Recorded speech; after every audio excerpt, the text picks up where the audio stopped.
Hello, good morning बच्चों। मैं महिमा एक बार आपके सामने फिर से उपस्थित हुई हूँ एक नई क्लास लेकर के। जैसा आप जानते हैं कि सैमुशी की क्लास 10th की मैं चैप्टर करा रही हूँ, जो 9th चैप्टर है सूक्तिय का। ना इससे पहले वाली क्लास में मैं आपको सूक्तिय के 4 श्लोक करवा चुकी हूँ। आज हम 5वें श्लोक को कर रहे हैं। हिंदी अनुवाद करते हैं, फिर इसके बाद जो हमारा क्वेश्चन एग्जाम में आता है पठित गद्यांश, उसको करने की कोशिश करेंगे। राइट, तो चलिए हम अर्थ शुरू करते हैं। अर्थ मैं समझाती हूँ, और अर्थ समझाने से पहले आपको जैसा पता है कि मैं आपको नंबर लिखवाती हूँ हर शब्द का, ताकि आप कौन सा शब्द कैसे उठाना है वो समझ सके। राइट, तो चलिए, येन केनापी, येन और ये केन जमा अपी है ना। इसका अगर हम विग्रह करेंगे तो आएगा केन जमा अपि, है ना। येन केनापि, ये एक साथ शब्द लेंगे, है ना।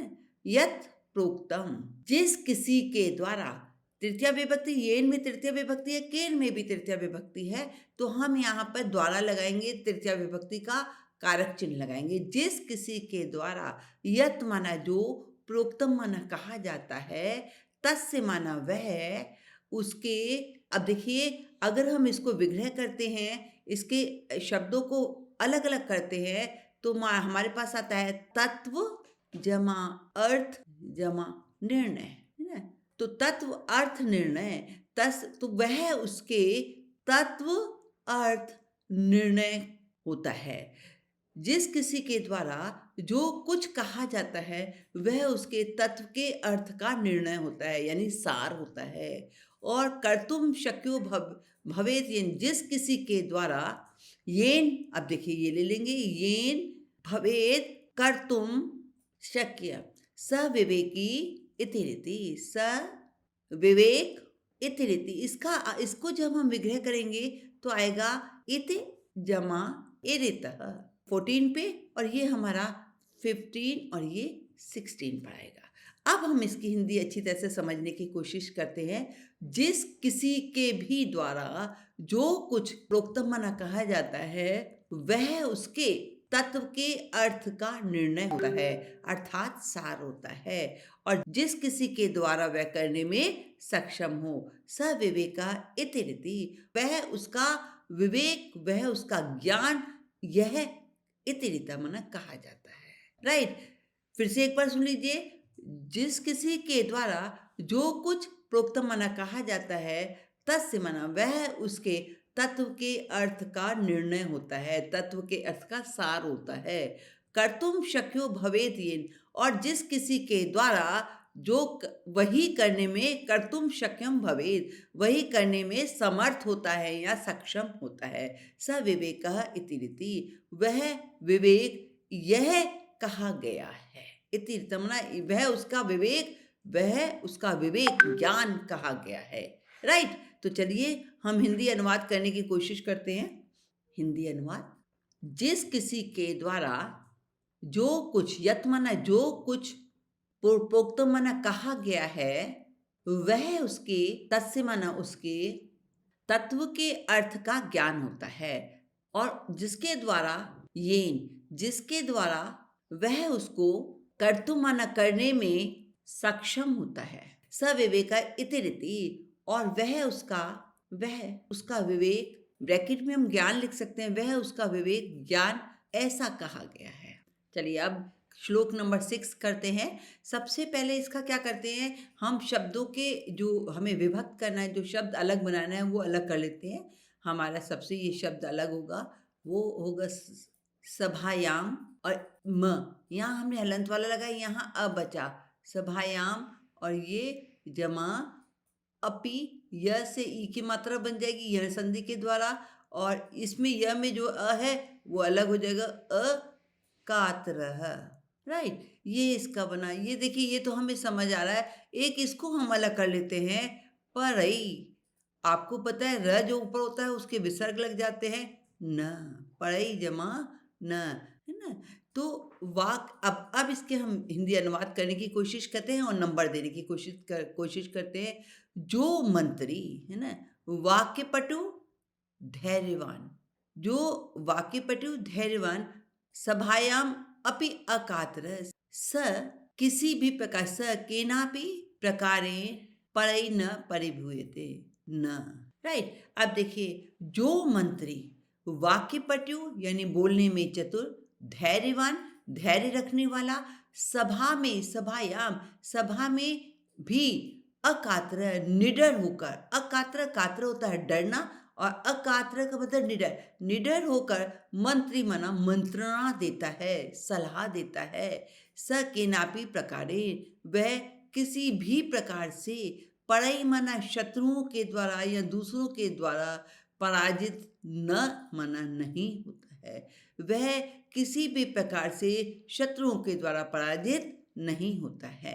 आसान है बच्चों, इसका मैं हिंदी अनुवाद करवा रही हूँ आपको। पहले लिखेंगे, जो मंत्री वाक्यपटु बोलने में चतुर, धैर्यवान धैर्य रखने वाला, और सभा में निडर होकर मंत्री मना मंत्रणा देता है या सलाह देता है, निडर होकर मंत्रणा मंत्रणा देता है या सलाह देता है, वह किसी भी प्रकार से स केनापि प्रकारेण परई मना शत्रुओं के द्वारा परिभूयते पराजित न मना नहीं होता है।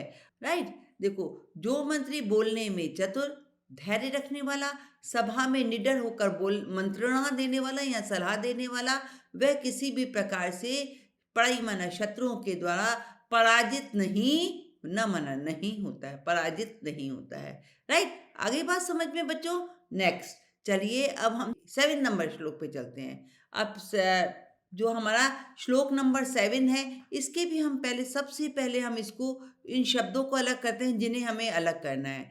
तो देखिए, यहाँ से हम एक ये शब्द अलग करते हैं, इसका बनेगा इच्छति जमा, ये य जो है वो ई में चला गया है, आत्मनः ये आपका विग्रह हो गया, और देखिए कुर्यात हिति द है ये, या कुर्यात जमा अ, द में से अ निकलेगा अहितम, कुर्यात जमा अहितम, है ना। अब देखिए हमारे कैसे बनते हैं, जो श्रेयम मना कल्याण को चाहता है, जो कल्याण चाहता है, और बहुत प्रभुतानी माना बहुत सारे सुखों को चाहता है, उसे परेभ्य माना दूसरों को, अब उसे यहाँ करेंगे, उसे दूसरों के लिए कदापि माना कभी भी अहित कर्म नहीं करना चाहिए, अहित काम नहीं करना चाहिए, उन्हें दूसरों के लिए अहित, यहाँ से जो अहित निकला है, अहित कर्म या काम न कुर्यात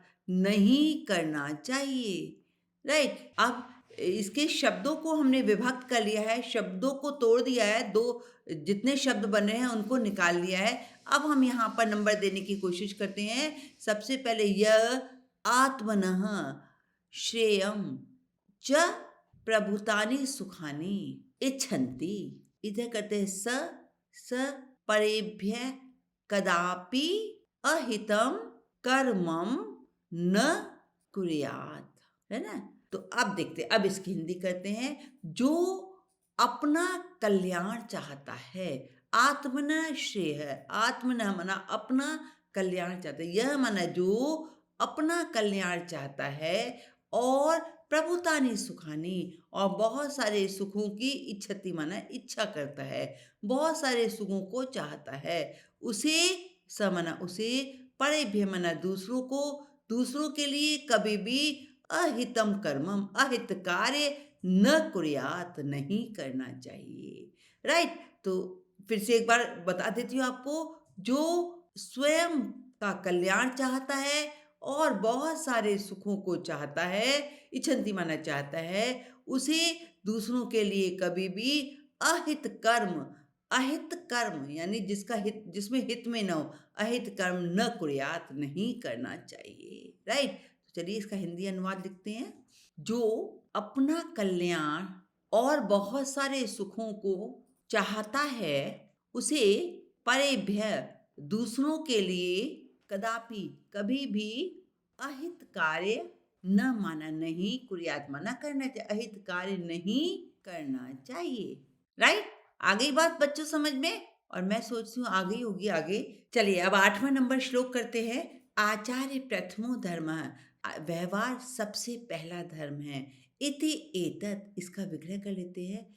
इति जमा एतत्, ऐसा, इति एतत् ऐसा विदुषाम वचः, विद्वानों का मत है, विद्वानों का कहना है। तस्मात् सदाचार रक्षेत, उस सदाचार की रक्षा के लिए विशेष रूप से प्राणों से भी अधिक करनी चाहिए, या उस सदाचार की रक्षा प्राणों से भी विशेष रूप से करनी चाहिए, है ना? अब नंबर 8 डालते हैं, तस्मात् रक्षेत, उसकी रक्षा प्राणेभ्यः जमा अपि, प्राणों से भी अधिक विशेषतः सदाचार की रक्षा करनी चाहिए। राइट? तो चलिए आपको हिंदी अनुवाद करा देती हूँ। व्यवहार सबसे पहला धर्म है, ऐसा विद्वानों का मत है। तस्मात् सदाचार रक्षेत, तस्मात् माना उसकी रक्षा के लिए विशेष रूप से, विशेषतः प्राणों से भी अधिक करनी चाहिए। अब एक बार हम आपको फिर से समझा देते हैं, थोड़ा-सा हमें ऐसा लग रहा है कि अभी आपको समझाने की ज़रूरत है।